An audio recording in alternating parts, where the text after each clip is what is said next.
നമസ്കാരം, ഞാൻ നിങ്ങളുടെ ഗോപൻ മാസ്റ്റർ. നിങ്ങളെല്ലാവരും പ്രാക്ടീസ് ചെയ്യുന്നുണ്ട് എന്നാണ് എൻ്റെ വിശ്വാസം. നമ്മൾ ഇന്ന് ഒരു പുതിയ ചൊല്ലിലേക്ക് കടക്കുകയാണ്. ഹിന്ദുസ്ഥാനിയിൽ അതിന് ബോൽ എന്ന് പറയും. നമ്മുടെ കേരള സ്റ്റൈലിൽ ചൊല്ല് എന്നാണ് പറയുക കേട്ടോ. ഈ ചൊല്ല് എന്താണെന്ന് വെച്ചാൽ ധാ ദിൻ ദിൻ ദാ ധാ ദിൻ ദിൻ ദ ന തിട്ട് ദിൻ ന ധാ ദിൻ ദിൻ ന. ഓക്കെ, അതാണ് ഇന്ന് പഠിപ്പിക്കാൻ പോണ ചൊല്ല് കേട്ടോ. അപ്പോൾ ഞാൻ തബലയുടെ മുകളിലേക്ക് ക്യാമറ വയ്ക്കാൻ പോവാണ്. അപ്പോൾ എൻ്റെ ഫേസ് നിങ്ങൾക്ക് ചിലപ്പോൾ കാണാൻ സാധിച്ചില്ല എന്ന് വരും. അത് കുഴപ്പമില്ല, നിങ്ങൾ തബലയിൽ ഞാൻ എങ്ങനെയാണ് വായിക്കണേന്ന് അത് കണ്ട് പഠിക്കൂ കേട്ടോ. നമുക്ക് തുടങ്ങാം. ഇതാണ് ന, അറിയാലോ. പിന്നെ ഈ ഡഗയിൽ ധാ. ഈ ധാ വായിച്ച് ചെയ്യുമ്പോൾ ഇവിടെ ഈ സൈഡിൽ പ്രസ് ചെയ്യരുത്. ദിൻ വായിക്കുമ്പോൾ ഇവിടെ പ്രസ് ചെയ്യണം, ഇങ്ങനെ ഇവിടെ പ്രസ് ചെയ്യണം.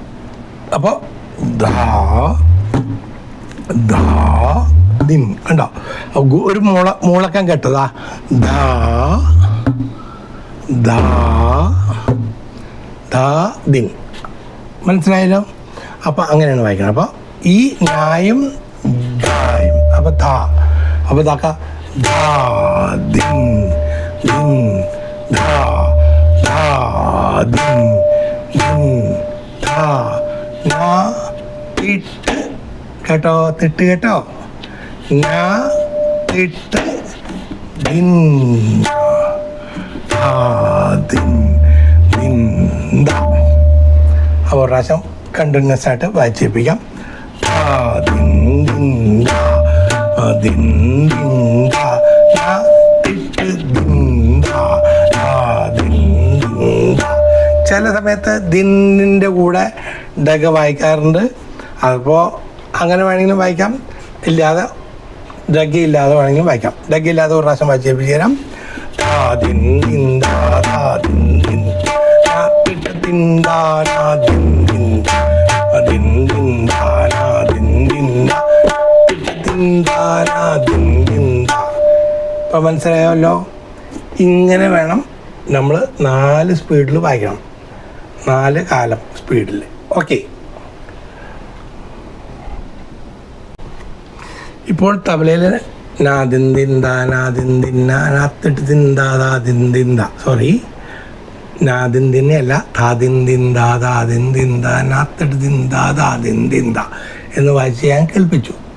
ഇത് നിങ്ങൾ നല്ല സ്പീഡിൽ വരെ വായിച്ച് പ്രാക്ടീസ് ചെയ്യണം, എങ്കിലേ അത് ശരിയാവുള്ളൂ. നന്നായിട്ട് പ്രാക്ടീസ് ചെയ്യുക. അടുത്ത ക്ലാസ്സിൽ ഞാൻ ഇതിൻ്റെ താളം എങ്ങനെയാണെന്ന് ഞാൻ പറഞ്ഞു തരാം കേട്ടോ.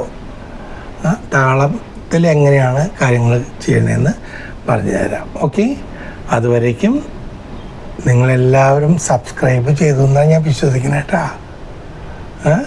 സബ്സ്ക്രൈബും ചെയ്യണം, ലൈക്കും ചെയ്യണം, കമൻ്റ് ഇടണം, നിങ്ങൾ വായിക്കുന്നതിൻ്റെ വീഡിയോ എടുത്തിടണം. പിന്നെ പല കാര്യങ്ങളും നിങ്ങൾക്ക് ചെയ്യാൻ ബെല്ലൈക്കാൺ ഞെക്കണം. എല്ലാ കാര്യങ്ങളും ചെയ്തിട്ടേ നല്ല ഗംഭീരമായിട്ട് നമുക്ക് ക്ലാസ്സുകൾ മുമ്പോട്ട് കൊണ്ടുപോകാം. അപ്പോൾ അതുവരേക്കും നിങ്ങളുടെ എല്ലാവരുടെയും പ്രിയപ്പെട്ട ഗോപൻ മാസ്റ്റർ. നമസ്തേ.